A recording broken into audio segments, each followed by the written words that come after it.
Hello everyone. Previously we discussed about the event delegation, right? So today we'll be discussing about the debouncing and throttling. So what is debouncing? Basically what does debouncing do is, so this limits the rate at which the function executes by delaying it until after a specified delay, right? Basically in simple terms what it does is, it makes the function wait for certain amount of time before the same function getting executed again. So this is uh, debouncing in simple terms. So then what does throttle do?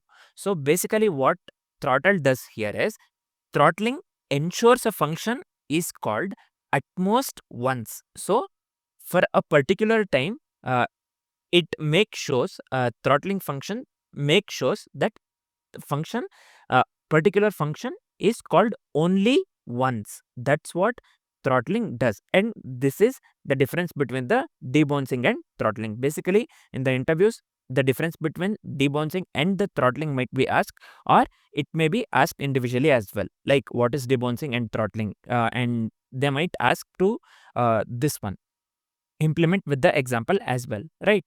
So let's try to understand the same thing with a simple example. First, let's try understanding the debouncing, right? So I'll just give here function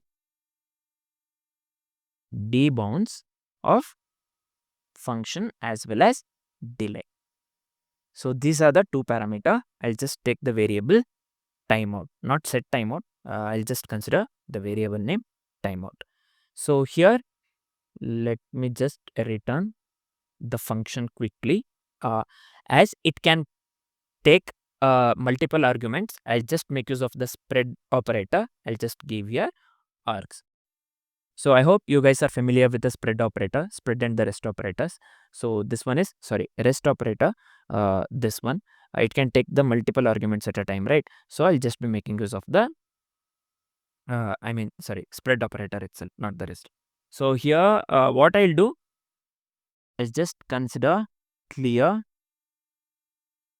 timeout of timeout, right? So timeout I have already considered here. So this timeout here, variable name. So I have just considered clear timeout of the variable timeout. So timeout, I'll just set this one to,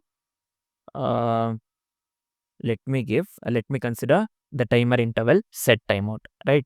So here, let me delete this one. I don't need this basically. So inside this one, let me do one thing. I have two parameters, right? One is function and delay. So let's make use of function dot apply. So I'll just go with this and arguments. Also, let me give delay over here. So this is it. Next, what I'll do, just let's log the debounced or something like that within the strings, right? So I'll just quickly take the variable name log. I'll just make use of the debounce function. So here within this, I'll just log something like within the strings. I'll just say, in my case, I'll just give debounced. So after, let me give 1000 milliseconds or 1 second. So I hope this is clear. Let me call the log twice or thrice. So I'll just call this one thrice. So what we are doing here, only one debounced we have to get, right? According to the definition that I have said, whatever I explained initially, only one debounced that we need to get after 1 second. By after 1 second, we have mentioned here 1000 millisecond. So when I click on run, so after 1 second, we are getting debounced. So this works absolutely correct.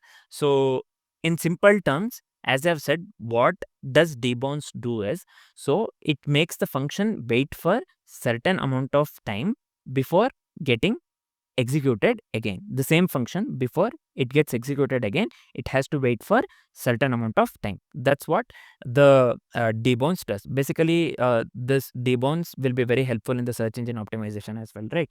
So this is about the debounce. Next, let's try to understand the throttling, right? I'll just delete this one.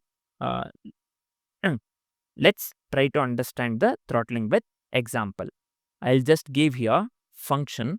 Let me give here throttle of two parameters. It consists of two parameters. One is function and limit. So here inside this one, same thing. I'll just consider last call. Let me make this one C caps. Here, let me set this one to 0. Let me give return function. Let me make use of the spread operator again. It can consider multiple arguments, right? So here, let me give const now equals, let me consider date dot now.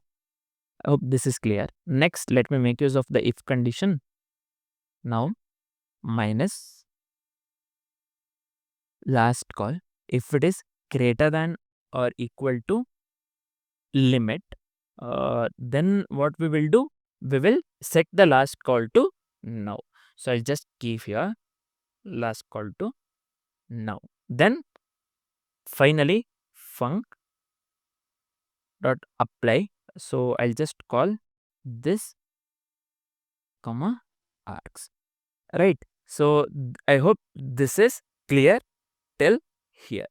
So finally what I'll do, the same thing, similar thing, what we had seen in the this one debounce. I'll just consider log here. Instead of debounce, let me call the throttle here.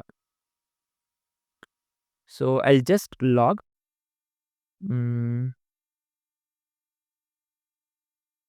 something in the this one. I can give anything. Here I'll just give throttle within the strings, right? After 1 millisecond or 2 millisecond, anything you can consider after 1000 milliseconds, right? So 1 second.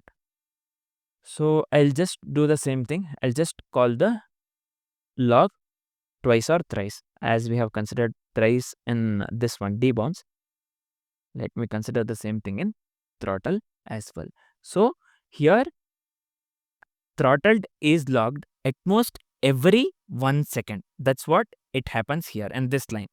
Again, I'm telling here throttled logs at most every 1 second. So that's what it happens. Let me click on run. So you can see here we are getting the output throttled, right? So this works absolutely correct. So basically, again, I'm telling what does throttling do? Throttling basically ensures a function is called at most once in every in a specific time interval. So in a specific time interval, it makes sure that it is called the function is called at most once, only once. When I say at most once, only once. So that's what the throttling does. So I hope you know the difference between the debounce and throttling, and also how to implement the debounce and the throttle, right? So this is it. So next we will be discussing about this one, web workers and multi-threading in JavaScript. So this is it for now. Thanks for watching, guys.